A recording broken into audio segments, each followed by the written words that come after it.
And with a new character comes a new character guide. We're here with Yae Miko to give you guys essentially an overview of her whole kit, going from her abilities, best weapons, talent priority, best artifacts, and so on and so forth. Just trying to optimize and explain how she works to everyone so we all are on the same page. So with that elaborated, let's jump into it. Starting off with her elemental skill, Sesho Sakura.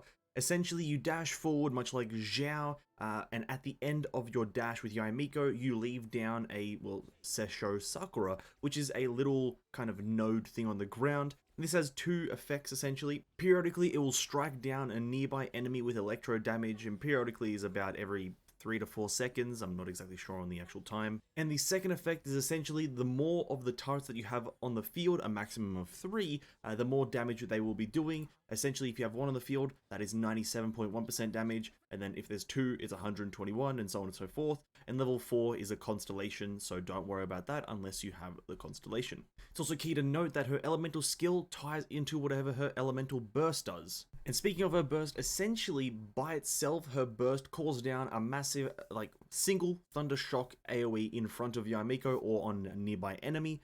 But how the elemental skill ties into it is that for each turret that you have up during when you press your burst, an extra 3 Thunder Shocks will follow after the initial one, or an extra X amount of Thunder Shocks will follow depending on the amount of turrets you have. Try to have 3 turrets up when you press a Q. It's not too difficult, they're on a very low cooldown. It should be noted that this is actually a pretty high scaling elemental burst. At level 6 it's 467%, which is pretty high. A 22-second cooldown, which is not extremely long, I don't think, but it's, you know, it's fine. The energy cost though is 90, so it is highly advised that you run a energy battery, Raiden Shogun, Fischl, or something along those lines, a battery of some sorts alongside Yae Miko. It's heavily advised, though not really needed if you're not too finicky. Passive talent number 1 is essentially for every turret that you have up when you press her elemental burst, the charge of a turret will be refunded. So if you quick fire all 3 turrets in a row, then press Q, all 3 turrets will be refunded, because essentially you consume them to do the extra 3 Thunder Shocks, so it's only fair that you get 3 refunded back instantly. It's pretty good. And second passive is every point of elemental mastery Yae has, her elemental skill damage is boosted by 0.15%, which makes it so you can build her elemental skill and her elemental burst in a different way, maybe getting a lot more value in one way and a lot more value in another way. But we'll talk about that in just a bit. Talent priority is a pretty simple one. It's elemental burst over elemental skill, and then obviously normal attack at the bottom, because you're not going to be really normal attacking with Yae if you're kind of playing her to a meta style. So it's elemental burst then elemental skill, because you're getting a lot more value out of the elemental burst. It's a lot more instant damage, not really any thought needed into putting it or doing it, anything like that. You're just going to get damage, damage, damage.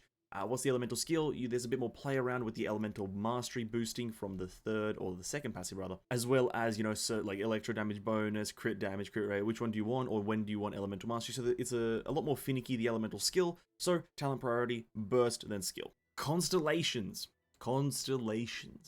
There's a lot of value in Yae Miko's constellations. Let's start off with number 1. Each time Great Secret Art Tensho Genshin activates a Tenko Thunderbolt, Yae Miko will restore 8 elemental energy for herself. This essentially makes her 90 cost burst, effectively a 74 cost burst, I believe it is, or a 76. Or is it? I can't do maths. But it makes her burst less than 80 cost, essentially, because you are reducing the cost of your elemental burst by 24. I can't do maths, so I'm not going to do it. But you reduce the cost by 24, effectively making it a very, very much more accessible burst. This is all under the hypothetical that you play the character correctly, obviously. C2, on the other hand, is actually very cool in my opinion. So C2, it buffs your elemental skill a lot more. Your Sesho Sakura elemental skill, they start at level 2, and that's how you can get them to level 4. As I mentioned in the elemental skill, level 4 is due to the C2 constellation, and so thus boosting the damage even greater, but also increases the attack range by 60%, which is very, very good, specifically when you try to get into Spiral Abyss, and you just kind of want to place your Yae Miko turrets all around, have a wide spread, and just deal a mass amount of damage. Very good in my opinion. No damage boosting, but effectiveness and utility very high. C4, on the other hand, is a massive damage boost. Whenever your elemental skill hits an opponent, electro damage bonus of all nearby party members increased by 20%. It is only for 5 seconds, but still 20%. And if you constantly have your turrets up, it's constantly refreshing this buff. So essentially, it's an indefinite buff as long as you're using Yae Miko and the whole team effectively and in unison. And then finally, C6, Seisho Sakura Elemental Skill. Attacks ignore 60% of the opponent's defense. Now, this is a bit of a confusing one that it is the Elemental Skill. I'm not complaining about that. I think that's fine. It is just confusing. I always thought it was going to be Elemental Burst, but I think this enforces the idea of having your turrets be a massive contributor to a bit of the on-field damage, and this is a key to that. 60% or ignoring of opponent's defense from the elemental skill is a massive bonus. Would I recommend going to this level though? Absolutely not. My stopping point, or where I would recommend you stop if you want to go for valued constellations, is C2. Maybe C3 to get an extra 3 levels on your burst, or on your skill rather, but personally I think there's enough value in C2 for you to be able to just get on with your day, because obviously a massive energy cost reduction here, skill range increase, and technically skill damage increase, and then C3 maybe. But I would never recommend going to C6 because it's not as magnificent as I first thought it was. Now, on the topic of weapons, her best weapon is obviously going to be her 5-star signature weapon, the whatever the hell it's called, Kagura's Verity or whatever. That is going to be her best. But her best 4-star, just from general popular opinion, seen in stream chat, seen in a few videos here, the Widsith is going to be like the cream of the crop for 4-star weapons at R5, level 90. This weapon is essentially Kagura's Verity.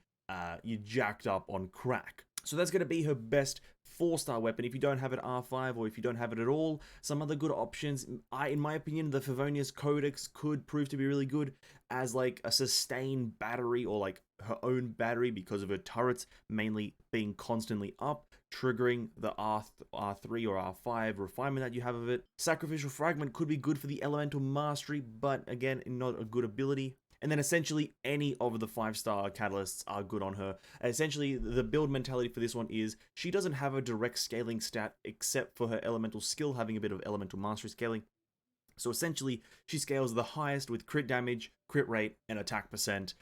So any weapon that has any of those is fine, or any amount of damage boosting in any area, those weapons are fine. Now onto the artifacts. There are a few artifacts that instantly come to mind. Noblesse Oblige with Thundering Fury instantly comes to mind, as well as a 4-set Emblem of Severed Fate. These are burst damage dealers, or burst boosters. Noblesse Oblige, obviously, burst damage with a Thundering Fury for elemental damage bonus. Whilst Emblem of Severed Fate is just a massive elemental burst damage bonus. So this is all elemental burst building. Whilst if you want to maybe do elemental skill, Wanderer's Trope and Thundering Fury could be high value. Elemental Mastery scaling, as well as the electro damage scaling, could be very good. I don't recommend trying to do anything fiddling around with her normal attack boosting. I don't really think there's a lot of value in trying to buff her normal attacks to be magnificently massive. I do recommend just sticking around with the elemental skill or burst. Hell, you could even try 4-set Thundering Fury, or 4-set the other electro one, Thunder Soothers, I believe it's called.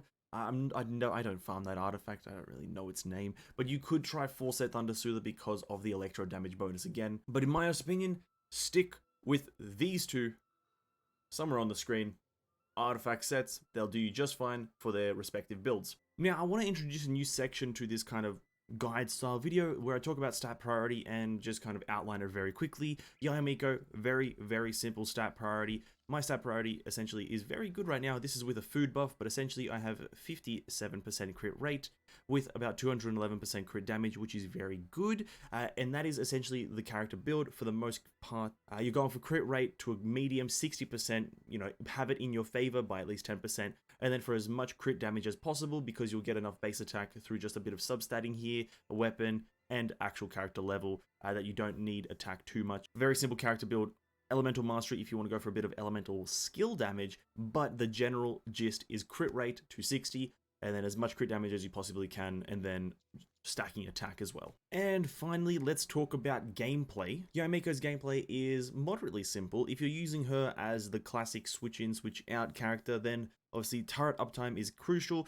They only have about a 6-second duration, so you need to quite frequently switch into Yae Miko, place her turrets, switch out, do something else, switch in, put them back up, yada yada yada. But you must always, and I say this with emphasis, must always use her burst with 3 turrets up. Best way to do that is always use her burst straight after you've used all 3 of your turrets. Don't min-max it, or I don't recommend at least min-maxing it, putting one down, switching out, putting another one down, and so on and so forth, and then mistiming it by accident and only getting 2 shocks off. So in my opinion, for consistency's sake, it's best to just put all 3 down at once, and then press Q and have the damage be dealt. Now, if you want to use her as a main DPS, obviously you're going to be using her normal attack a lot more and just kind of dashing around the arena, constantly refreshing your turrets, and that is a way you can play it, but I don't really play that way with her, so play how you want, guys. I will also say one other thing is that it is quite difficult to get accustomed to her low cooldown elemental skill and low duration on her elemental skill turrets, so it's going to be quite jarring how frequently you have to switch back to her to then refresh your turrets, because there's no other character that kind of does that. If you look at a character like Zhang Ling, you put up a turret, Guoba, you switch off and you don't come back to Zhang Ling for about 20 seconds. Whilst with Yae Miko, it's quite frequent, maybe sub 10 seconds, you have to always come back to her to put down a turret to maintain turret uptime. And that's essentially everything there is to Yae Miko. And that is everything essentially with Yae Miko. If I did miss something or you guys think something else should be mentioned, please do say down in the comments. The character's only been up for a short while, so I've probably made a few blunders here and there, but in this video, I wanted to get across the general premise of the character and how you'd be using them, general stat priority, general builds, just so people understand how the character works, or just on a fundamental level really.